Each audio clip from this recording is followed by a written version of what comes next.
Hey everyone, so I thought I would make a video today based on some discussions that I've had recently about setbacks and the three main causes of them that I see. And just like every other video, not all of this applies to everybody. It's not black and white all the time. It's not same across the board, but pretty consistently, these are the three causes that I see the most. And I just wanted to outline them in this video because a lot of people will message me or ask me questions like, I was doing so well and suddenly I crashed, or is it normal at this point to have this or experience this? And again, everything is pretty bio individual, but there are things that seem to be pretty consistent among most people, and so I wanted to share them in this video.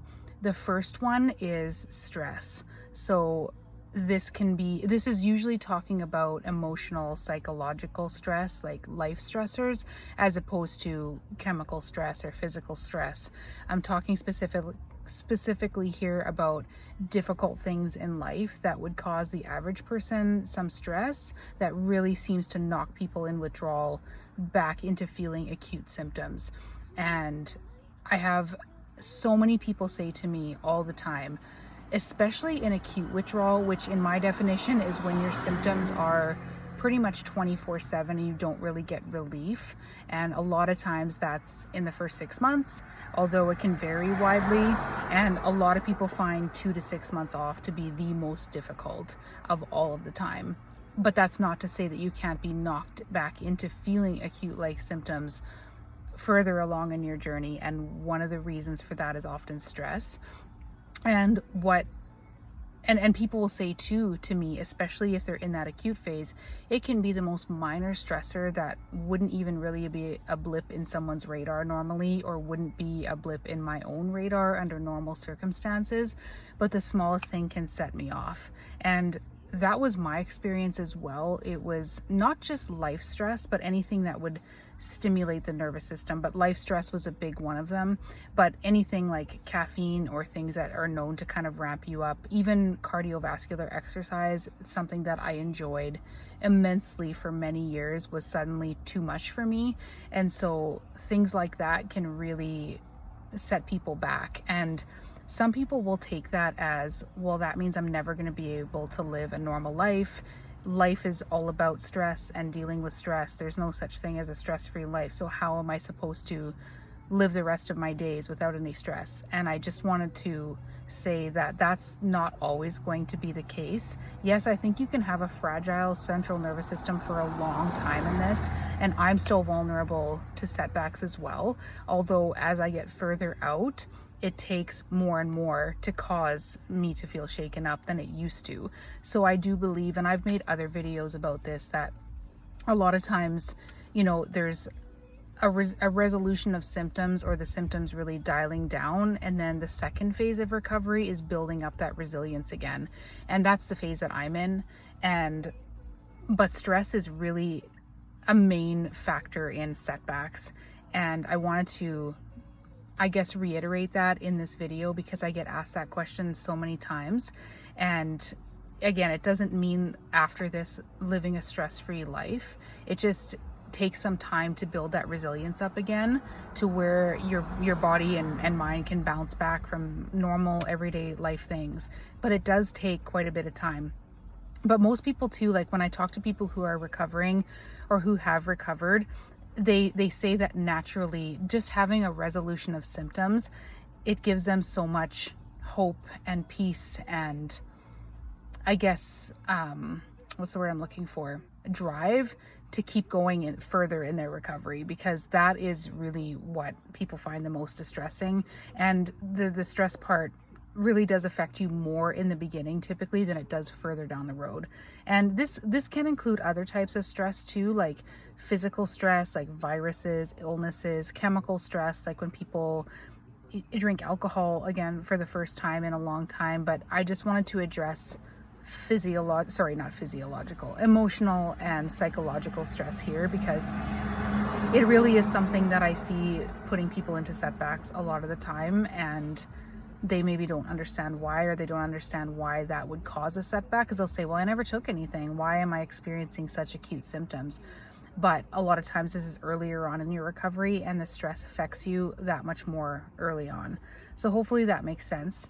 The second major cause of setbacks that I see is more medications. And this is not, again, the route for everybody. I have seen people successfully reinstate and get their lives back. There's pros and cons, there's risks to everything. And I personally don't take the stance of telling people what to do, because the path to wellness looks different for everybody. I, of course, in a perfect world, would want everybody off these drugs forever, because most of us would agree that if we had never taken them in the first place, we wouldn't be in this mess.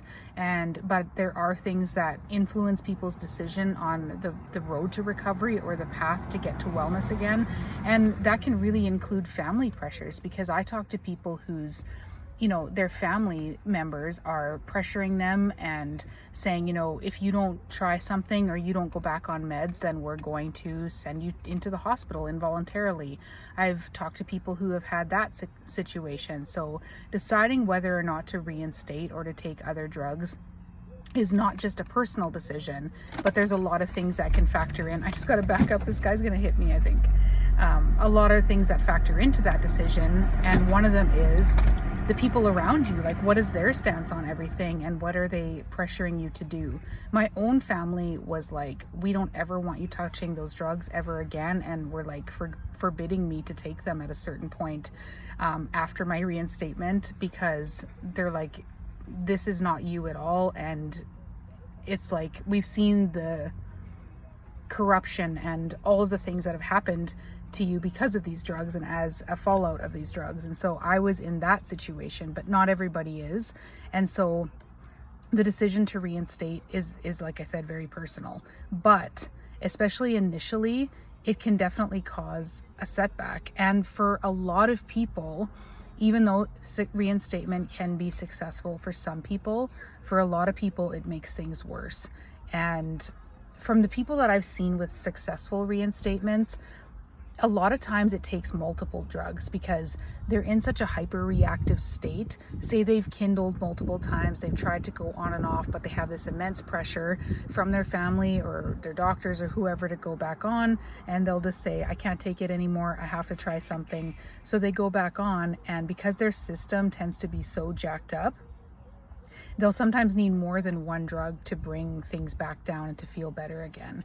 That's something that I've seen, and it's like they have to put their central nervous system into a more depressed state before they can get on something long term.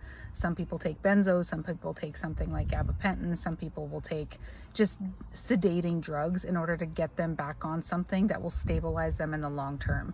But after talking to probably thousands of people at this point, reinstatement and adding more of a chemical influence onto an already hyper-reactive system tends to make things worse for people and can bring on very severe symptoms. That was the situation with me and many that I talked to.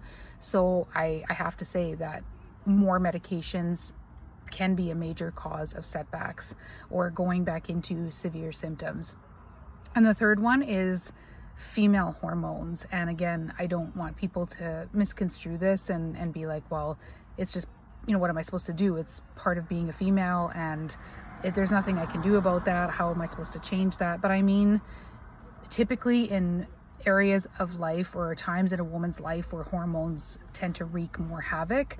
So these are like premenstrual, so right before women get their periods, pregnancy, postpartum, and then the menopause phase, which I get covers a wide range of ages, but a lot of times there's a concentrated time within those things that things can really ramp up their withdrawal symptoms or whatever they're experiencing for whatever reason. I mean, I'm sure there's complex things going on in the body that influence one another, and hormones, female hormones, seem to be one of them.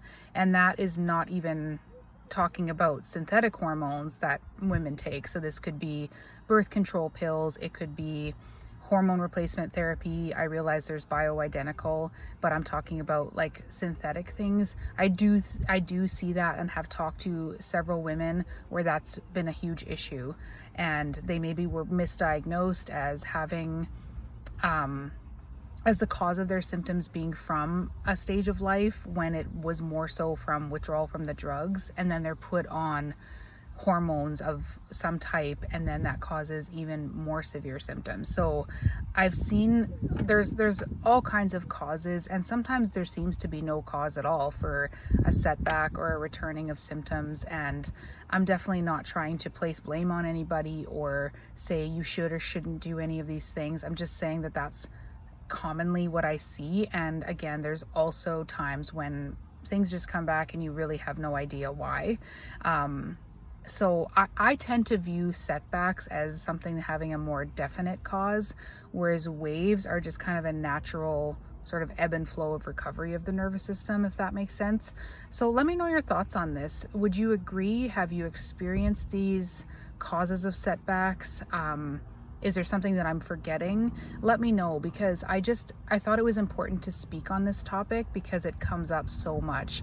And try not to be super discouraged. I mean, it's easier for me to say that now, but it really is common straight across the board for these things to happen, for symptoms to return again for one of these reasons that I just stated, or sometimes for no reason at all. However, for the reasons that I just stated, the return of symptoms tends to be worse than just a regular wave, if that makes sense. So yeah, let me know if you agree, disagree, and what your own experience has been with these, and when symptoms have returned for you or gotten worse. Is this typically when it's happened for you? And yeah, I hope you guys are doing well, and I'll talk to you later. Bye.